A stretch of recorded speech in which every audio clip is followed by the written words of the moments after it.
여러분 안녕하세요. 민도사와 함께하는 청년을 위한 교과 공부 시간에 오신 모든 여러분들 진심으로 환영합니다. 안녕하세요, 김밥입니다. 네, 여러분 안녕하세요. 오늘은 사과를 함께 배워보려고 합니다. 그 전에 지난 시간에 배웠었던 삼과의 내용을 우리 키워드에 있는 단어들을 살펴보면서 함께 생각해 보겠습니다. 네, 저희 지난주 3과에서는 영원한 언약이라는 제목으로 신명기의 말씀 가운데 나타난 하나님의 언약에 대해서 배웠는데요. 특별히 요한계시록에 주어져서 우리가 알고 있는 영원한 복음도 그렇고 신명기의 말씀, 우리가 공부했던 영원한 언약도 모두 영원하신 하나님께서 영원 전부터 우리를 위해서 준비해 주셨다는 사실을 함께 배울 수 있는 귀한 시간이었습니다. 네, 감사합니다. 저도 땅의 기초가 놓이기 전에 하나님의 언약이 존재했었고 그 하나님의 언약이 우리를 향한 것이었다라는 것을 저희가 느끼면서 참 감동을 받았던 시간이었다고 기억합니다. 저는 우리가 알 수 있는, 우리가 이 선지자의 기록을 통해서 알 수 있는 하나님의 가장 첫 사역이 우리를 위한 사역이었다라는 그 사실이 저에게 참 감동이고 기쁜 소식이었다고 생각합니다. 그래서 그러한 모든 사실들이 하나님은 사랑이시다라는 그 전제를 적절하고 확실하게 지지해주고 있는 뒷받침과 같다고 생각하게 되었습니다. 오늘 사과의 제목은 내 하나님 여호와를 사랑하라라는 제목이죠. 지난 시간에 저희가 언약들의 특징들을 배웠고 그 언약을 통해서 하나님의 사랑을 알게 되었었는데 오늘은 이어서 그 사랑에 대한 우리의 반응은 어떠해야 할지에 대해서 살펴보겠습니다. 오늘 시작 질문이 있습니다. 누구를 진심으로 사랑할 때에 내 삶에 일어나는 변화들은 어떤 것들이 있을까요? 라는 질문입니다. 네, 꼭 저희가 뭐 사랑한다고 할 때 남녀 간의 관계가 아니더라도 부모 자식 간의 관계라든가 또 다른 여러 가지 관계를 통해서도 생각해 볼 수 있을 것 같은데요. 내가 사랑하는 그 사람에 대해서 늘 생각하고 또 어디 가나 내가 가는 그곳에서 만나는 사람들에게 내가 사랑하는 그 사람들에 대해서 이야기하고 또 뭐 맛있는 거 먹으면 생각나고 좋은 데 가면 생각나고 그쵸. 이런 것들이 다 어떤 사랑할 때 내 삶에 일어나는 특성들인 것 같아요. 사람이 다 이기적이어서 저희도 다 그렇고 나 중심으로 나에 대해서 생각하는 걸 중심으로 늘 살아가기 마련인데 누군가를 사랑하게 되면 그 중심이 나에서 사랑하는 상대방으로 네. 옮겨가게 되는 그런 것들이 사랑하면서 우리가 경험하게 되는 것들인 것 같습니다. 맞습니다. 그 사랑이 저희를 참 행복하게 만들죠. 그리고 그렇게 저희가 사랑할 때는 저희보다 주변 사람들이 먼저 알아보는 것 같아요. 무슨 좋은 일 있냐고 물어보는 음, 경우도 있을 수도 있고요. 정말 삶의 활력 같은 것들이 생기는 그러한 모습들을 주위에서 느낄 수 있다는 것도 참 신기한 것 같습니다. 사랑이란 것이 단순히 그 마음에 들뜬 마음이나 기분이 잠깐 좋은 것, 그것으로는 설명할 수는 없을 것 같아요. 그렇지만 분명한 것은 사랑을 통해 우리가 행복이란 것을 느낄 수 있다는 것입니다. 우리가 함께 살펴볼 깨닫기에 있는 내용도 우리의 마음과 뜻과 힘을 다하여 하나님을 사랑하는 것이 참된 행복의 비결임을 깨닫는다라고 얘기하고 있습니다. 일요일 소지는 하나님을 사랑한다는 것. 지난 교과들을 우리가 살펴보면 이과에서는 모세의 역사 수업을 통해서 이스라엘이 지나왔었던 과거들에 대해서 이야기했습니다. 그리고 지난과 3과에서는 부모 세대와 신의 산에서 맺었었던 그런 언약이 그 자녀들의 세대에게도 반복되고 있다는 것을 우리가 얘기했었죠. 동시에 그들과 하나님과의 언약의 관계를 지속적으로 이어나가야 하는 그런 그들의 의무가 있었다는 것을 배웠습니다.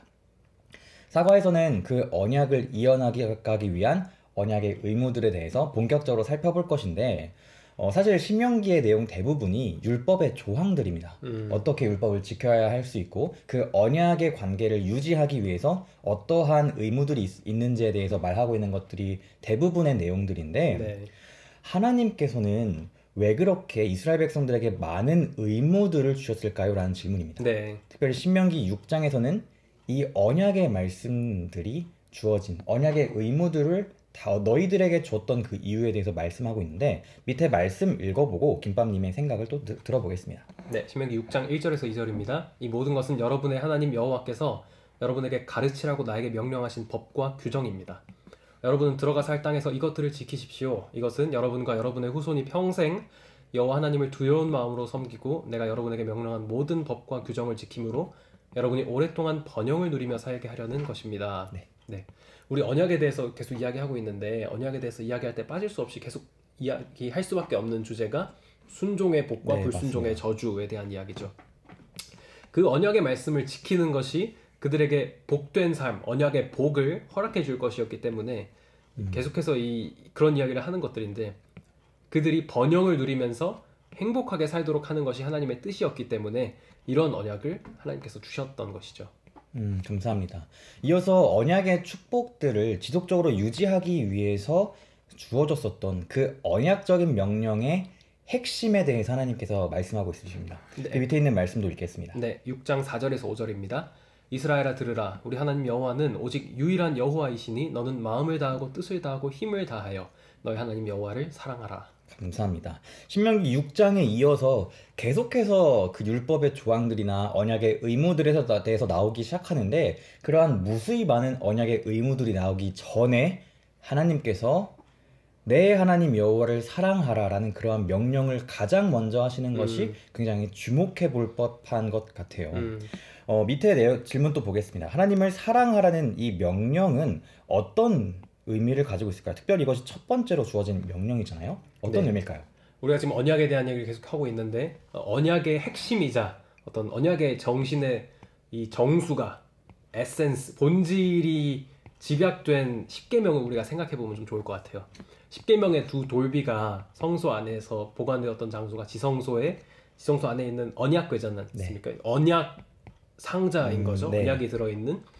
그래서 이 언약 상자 안에 언약의 핵심인 십계명이 들어있었는데, 잘 아시는 것처럼 이 계명을 우리가 둘로 나눴을 때 첫 번째, 첫 네 계명을 하나님을 사랑하라, 그리고 두 번째 나머지 계명들을 이웃을 사랑하라, 이렇게 이야기를 하고 있습니다.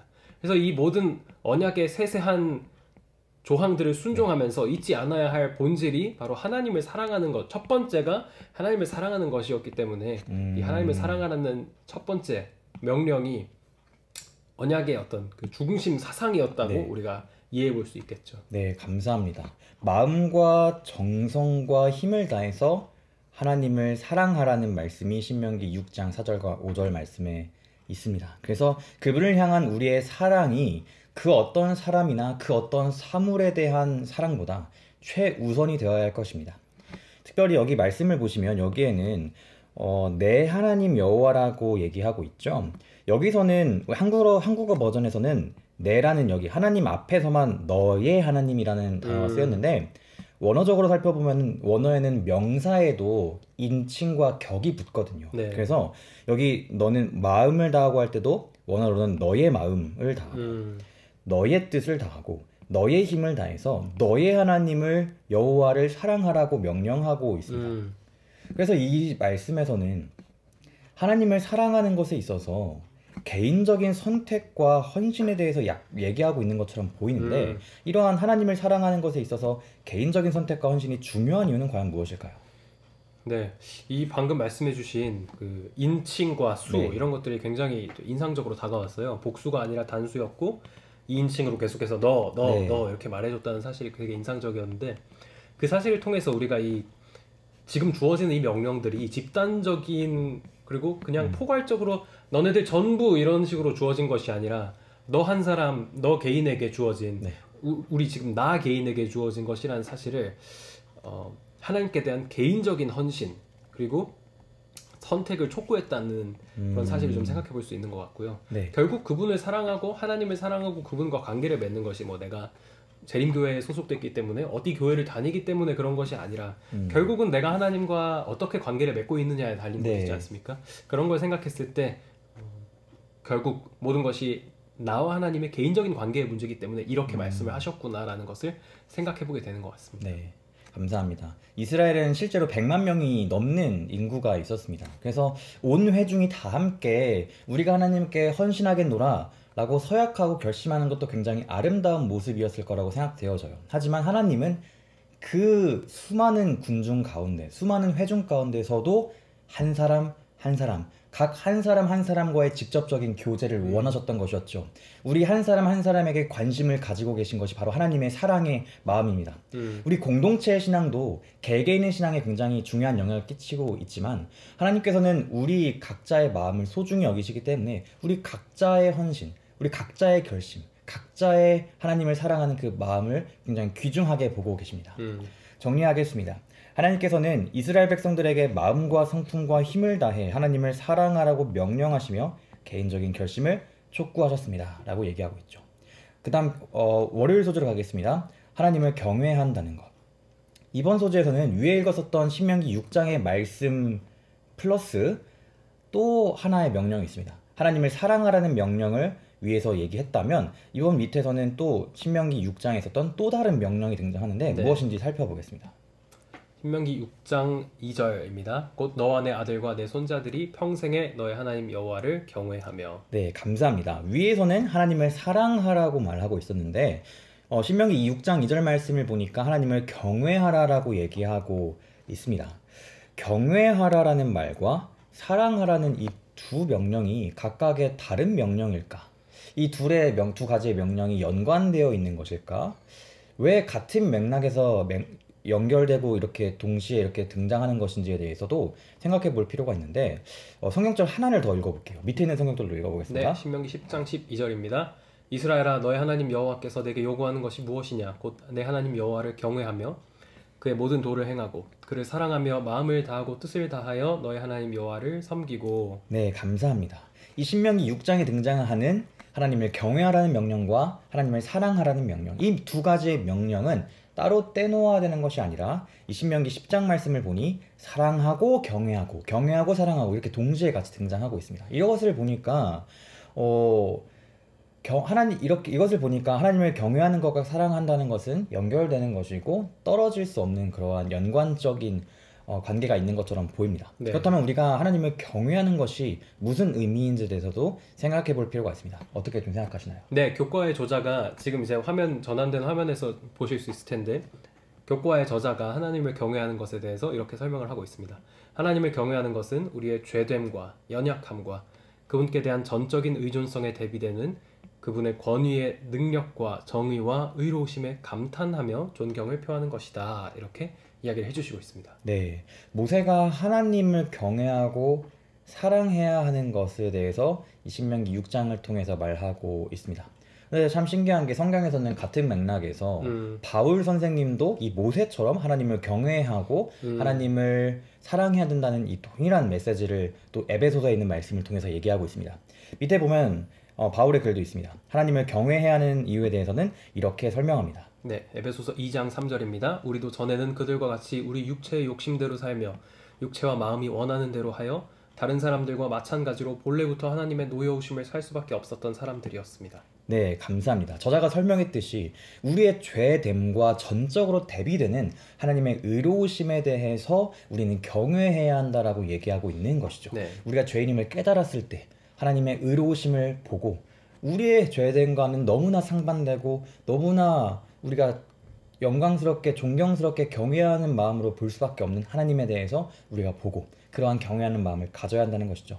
그리고 이어서 하나님을 사랑해야 되는 이유에 대해서는 이렇게 설명합니다. 네, 에베소서 2장 4절에서 5절입니다. 그러나 자비가 풍성하신 하나님은 우리를 무척 사랑하셨기 때문에 그 크신 사랑으로 죄 때문에 영적으로 죽었던 우리를 그리스도와 함께 다시 살려주셨습니다. 그래서 여러분은 하나님의 은혜로 구원을 받게 된 것입니다. 네, 감사합니다. 이스라엘 백성들도 마찬가지로 애굽에서 노예 생활을 하고 있었습니다. 그리고 광야에서 떠돌다가 죽게 될 수도 있는 운명이었는데 왜냐하면 그들의 연약함으로는 아무것도 할 수 없었기 때문입니다. 네. 하지만 하나님께서는 그들을 어두움 가운데서 빛으로 불러주셨고 그분의 의로우심으로 그들을 구원하셨습니다. 그렇기 때문에 이스라엘 백성들은 절대적이고 강하신 여호와 하나님을 경외함과 동시에 죄인들인 자신을 기꺼이 구원해주기 위해서 자신의 삶의 역사에 주신 하나님을 사랑해야 하는 마음을 가져야 했던 것이었습니다. 네. 마찬가지로 우리도 똑같아요. 우리도 똑같이 하나님의 노여움을 살 수밖에 없는 본질상 진노의 자녀들이었지만 죄가 가득한 사람이었음에도 불구하고 예수님께서 우리를 위해 돌아가심으로써 우리는 예수 그리스도 안에서 은혜로 구원함을 받았습니다. 네. 죄로부터 자유함을 받고 생명을 얻게 되었습니다. 우리의 죄된 본성과 무능함에도 불구하고 우리를 가치 있게 여기신 하나님께 우리는 경외하는 마음을 그리고 사랑하는 마음을 드려야 할 것입니다. 아멘. 하나님을 경외한다는 것은 우리를 죄에서부터 구원해 주신 하나님께 그에 합당한 경배와 존경을 돌려드리는 것입니다 라고 얘기하고 있죠. 이렇게 우리가 깨닫기의 내용과 같이 그 크신 하나님의 은혜와 사랑에 감사하는 마음으로 하나님께 존경과 경배를 돌리게 될 때에 우리 마음 가운데의 안정과 행복감을 분명히 누릴 수 있게 될 것입니다. 네. 그 다음에는 느끼기로 가겠습니다. 가장 귀한 것을 내어주시며 우리를 먼저 사랑해 주신 하나님의 은혜에 감사한다. 그리고 화요일 소지는 그가 먼저 우리를 사랑하심입니다. 우리가 하나님을 경외하고 사랑해야 한다라는 이러한 언약적인 의무들을 생각해 볼 때에 우리 마음 가운데 잊어서는 안 되는 굉장히 중요한 것이 있습니다. 그것이 무엇이냐면 오늘 소재의 제목처럼 그가 먼저, 하나님께서 우리를 먼저 사랑하셨다라는 사실입니다. 이번 기 1과 우리가 공부할 때에 신명기는 사랑이라는 단어로 요약될 수도 있다라고 네. 얘기했던 거 기억하실 거라고 생각되어집니다. 실제로 신명기에는 사랑이라는 단어가 굉장히 많이 나오죠. 그 중에서 몇 가지를 한번 좀 읽어보겠습니다. 네, 신명기 4장 37절입니다.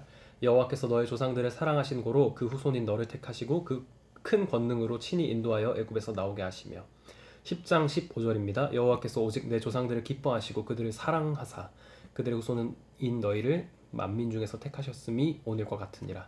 23장 5절입니다. 너의 하나님 여호와께서 너를 사랑하심으로 너의 하나님 여호와께서 발람의 말을 듣지 아니하시고 내 하나님 여호와께서 그 저주를 변하여 복이 되게 하셨나니. 33장 3절입니다. 여호와께서 백성을 사랑하시나니 모든 성도가 그의 수중에 있으며 주의 발 아래 앉아서 주의 말씀을 받는도다. 네, 신명기에서 모세는 하나님의 사랑에 대해서 수없이 많이 강조하고 있습니다. 이스라엘 백성들이 죄된 모습과 부족한 모습들을 계속해서 보여줬음에도 불구하고 하나님의 사랑이 변함이 없었고 변함이 없을 것에 대해서 계속해서 강조하고 있는 것이죠. 밑에 있는 말씀도 읽겠습니다. 요한일서 4장 19절입니다. 우리가 사랑함은 그가 먼저 우리를 사랑하셨으며. 네, 우리가 그분께서 우리를 먼저 사랑하셨다라는 이러한 말씀들을 계속해서 읽고 있는데 우리가 왜 하나님을 사랑해야 되는지에 대해서 이해하는 데에 이 성경절들은 우리에게 어떤 도움을 주고 있나요? 라는 질문입니다. 저희가 앞에서 이제 우리에게 주어진 그 언약의 말씀이 하나님을 사랑하라고 우리에게 이야기하고 있다는 네. 이야기를 했는데 너의 하나님을 사랑하라고 말하는 이유에 대해서 신명기의 다른 이후의 많은 장들에서 그 이유로 우리가 납득할 만한 그런 이야기를 계속해서 반복해서 해주시고 있는 것 같아요. 너의 하나님을 사랑하라. 왜냐하면 하나님께서 너를 먼저 이렇게 많이 사랑하셨기 때문에 라는 답을 우리가 충분히 찾을 수 있도록 계속해서 말씀은 하나님이 너를 사랑하신다. 여호와께서 백성을 사랑하신다. 이런 네. 이야기를 계속 반복해서 해주고 있습니다. 감사합니다. 우리를 향한 하나님의 사랑은 우리가 각자 태어나기도 전부터 시작했습니다. 마치 지난 시간에 우리가 하나님의 언약이란 것이 땅의 기초가 놓이기 전부터 존재했다라고 얘기하는 것을 우리가 배웠습니다. 그것과 마찬가지인 것이죠. 그리고 언약의 기초가 사랑이기 때문에 하나님의 사랑은 영원부터 존재했다라는 것입니다. 마치 언약이 영원부터 존재했던 것처럼 말이죠. 엘렌 지 화이트도 이렇게 기록하고 있습니다. 시대소망 22페이지입니다. 구속의 경륜은 아담이 타락한 후에 세워진 사후 고안이 아니었다. 이 경륜은 영세 전부터 감추었다가 알게 하신 그 비밀의 계시였다. 이것은 영세 전부터 하나님의 보좌의 기초가 되어온 원칙을 공개한 것이었다. 네, 감사합니다. 하나님께서는 다른 무엇보다 먼저 우리가 하나님을 진심으로 사랑하기를 원하시는데 그 이유는 그분이 먼저 우리를 사랑하셨기 때문입니다. 라고 얘기하고 있죠. 그렇다면 우리가 하나님께서 먼저 나를 사랑하셨다. 이 사실을 이해하는 것이 하나님을 향한 우리의 태도 가운데에 어떤 변화를 가져올 수 있을까요? 라는 질문인데 이거에 대해서는 어떻게 생각하시나요? 네, 바로 이 지점이 우리가 하나님의 은혜를 발견하고 감사할 수 있게 되는 그런 지점인 것 같아요. 그가 먼저 우리를 사랑하심에 대해서 지금 이야기를 계속 하고 있는데 로마서에서 5장에서 바울이 그렇게 이야기를 하고 있습니다. 우리가 아직 죄인 되었을 때에 그리스도께서 우리를 위해서 죽으심으로 하나님께서 우리를 향한 자기의 사랑을 확증하셨다 그렇게 이야기를 하고 있습니다. 근데 그 로마서 5장의 이야기가 계속해서 6장, 7장, 8장 계속해서 이어지면서 어떤 이야기들을 하고 있냐면 7장에서는 그 은혜를 경험한 사람이 더 이상은 죄에 거할 수가 없다. 그럴 수 없느니라 라고 이야기를 하고 있고요.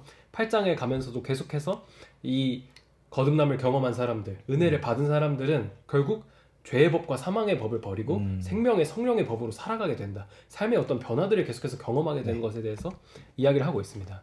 제가 교과 지금 민도사님이랑 계속하면서 몇 번 언급을 했었는데 정로의 계단을 통해서 그 제목들을 통해서 우리가 어떤 구원의 계단들을 밟아 나갈 수 있는지 그런 이야기를 했었는데 늘 자주 언급했던 게 첫 번째 정로의 계단 1장 하나님의 인류에 대한 하나님의 사랑이 제목이잖아요. 네. 다른 어떤 뭐 회개와 고백과 제자 되는 것 그리고 믿음과 받으심 여러 가지 다른 것들을 이야기하기 전에 결국 가장 먼저 베이스로 놓이게 되는 것이 네. 인류에 대한 하나님의 사랑이라는 것이죠. 그것이 다른 어떤 것보다 선행하는, 우리 민호사님께서 계속 네, 설명해 주셨듯이 선행하는. 선행하는 하나님의 사랑이 가장 먼저 우리에게 주어져 있다는 것이죠. 그런 이 구원하시는 하나님의 사랑과 은혜를 경험하는 것이 하나님께서 나를 사랑하신다는 사실을 인식하는, 바로 그것이 우리가 하나님의 사랑을 이해하는 것, 그분이 나를 먼저 사랑하셨다는 것을 이해하는 그것이 우리에게 가져다 줄 수 있는 삶의 태도의 변화라고 생각할 수 있을 것 같습니다. 네, 감사합니다.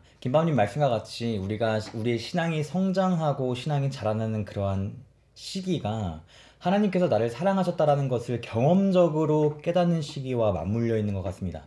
하나님의 사랑을 경험하게 될 때에, 그것을 깨달을 때에 우리의 마음도 하나님께 전적으로 헌신하고 하나님을 진심으로 사랑할 수 있게 되는 것이죠. 뿐만 아니라 하나님이 먼저 나를 사랑하셨다라는 것을 깨닫기 시작하면 우리는 우리 주변 이웃들에 대한 태도도 달라지게 됩니다. 하나님을 대하는 태도뿐만 아니라 우리 주변에 있는 사람들에 대한 태도도 달라지는 것이죠. 네. 밑에 실물교훈 384페이지를 제가 읽겠습니다. 하나님이 우리를 먼저 사랑하셨기 때문에 우리가 그분을 사랑한다면 우리는 그리스도께서 생명을 버리기까지 사랑하신 모든 사람들을 사랑해야 할 것이다. 우리가 그리스도와 연결되면 우리는 우리의 동료 인간들과도 사랑의 금고리로 연결될 것이다 라고 말하고 있습니다. 아멘. 우리가 느끼기에 말과 같이 우리의 가장 귀한 것을 내어주시며 우리를 먼저 사랑해 주신 하나님의 은혜에 감사하고 하나님을 사랑함으로 우리 주변 사람들에게까지 선한 영향력이 흐르기를 바라봅니다. 아멘. 마지막 행하기는 하나님을 사랑하고 그분의 뜻에 순종하는 것을 삶의 우선순위에 두며 살아간다입니다. 수요일 소지는 너희가 나를 사랑하면 내 계명을 지키라.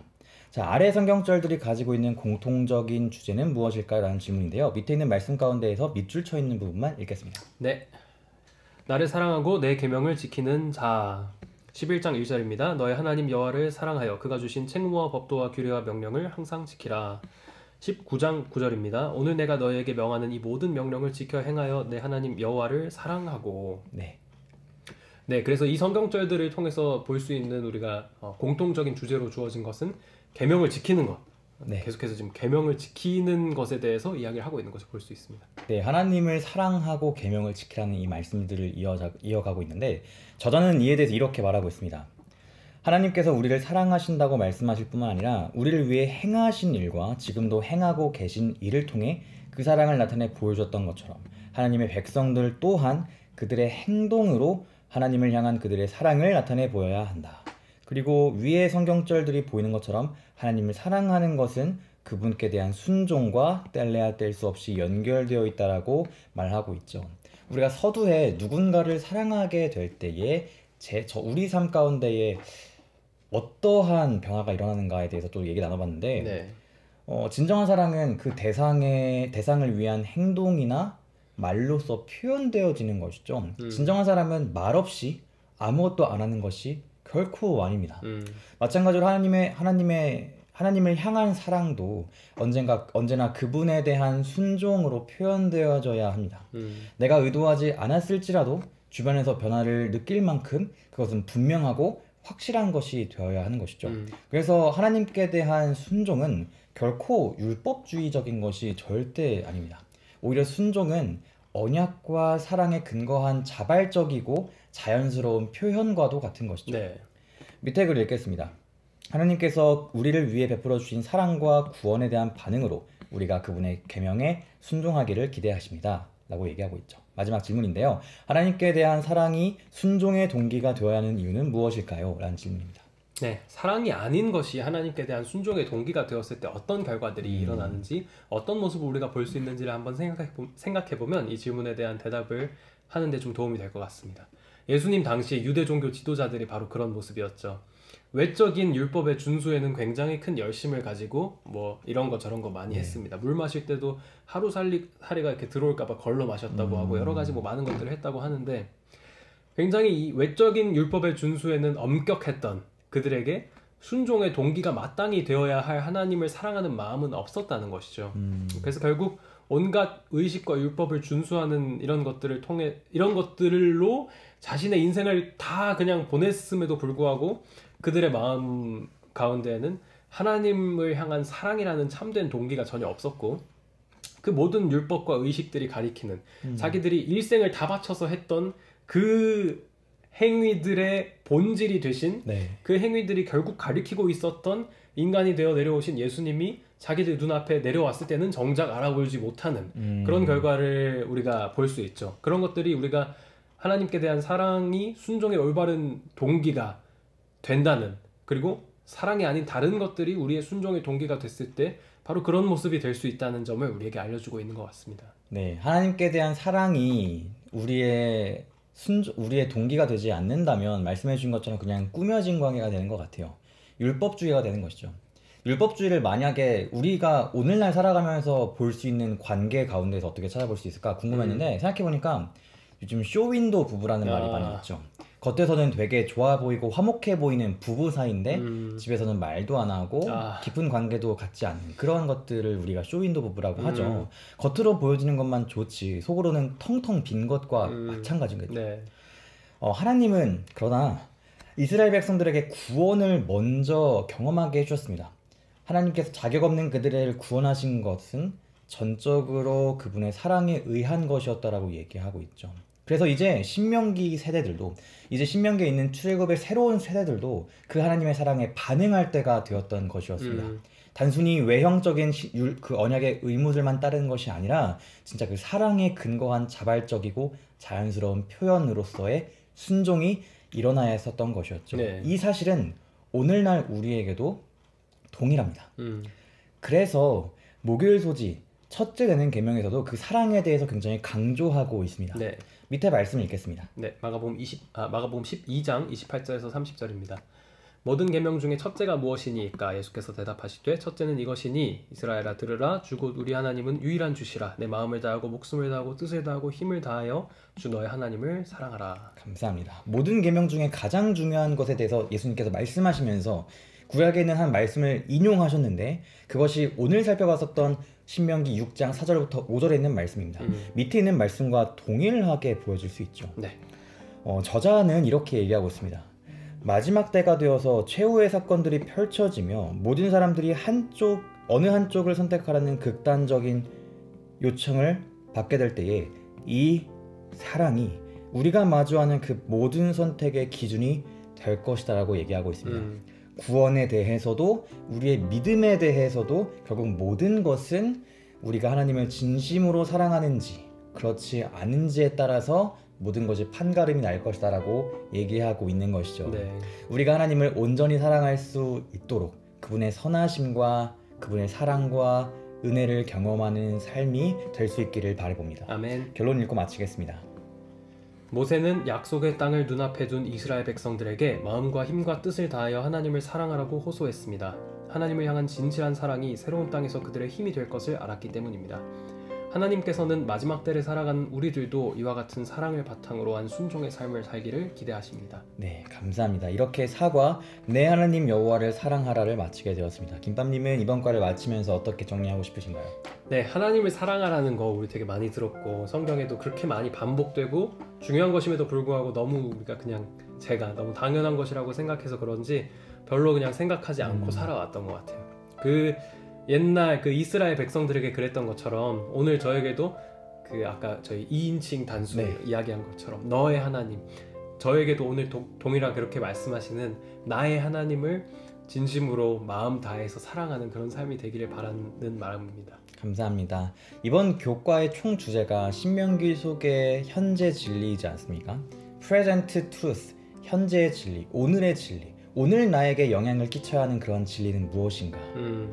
오늘 내 마음 가운데 표현되어지고 내가 마음 가운데에 깊이 간직하고 나의 삶에서 증거되어야 하는 진리는 무엇인가? 그 현재 진리는 하나님을 사랑하라는 그 부르심에 응답하는 삶에서 보여질 수 있을 것입니다. 그 사랑에 반응할 수 있도록 우리는 신명기의 말씀을 통해서 하나님께서는 경외받아 마땅하신 분이고 우리의 온 마음을 담은 사랑을 드리기에 마땅한 분이라는 것을 말해주고 있음에 참 마음이 좋았습니다.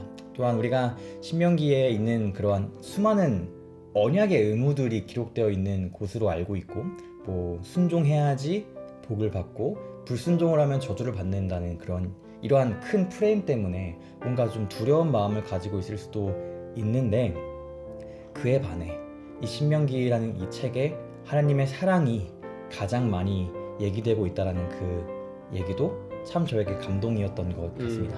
함께 기도하겠습니다. 사랑의 아버지, 우리가 사랑함은 그가 먼저 우리를 사랑하셨습니다 라는 이 말씀과 같이 당신께서 사랑하셨기 때문에 그 사랑에 대한 반응으로서 우리가 자발적이고 자연스러운 순종의 삶이 표현되어질 수 있도록 주님 저희와 함께 해주세요. 아멘. 예수님의 이름으로 기도합니다. 아멘. 아멘.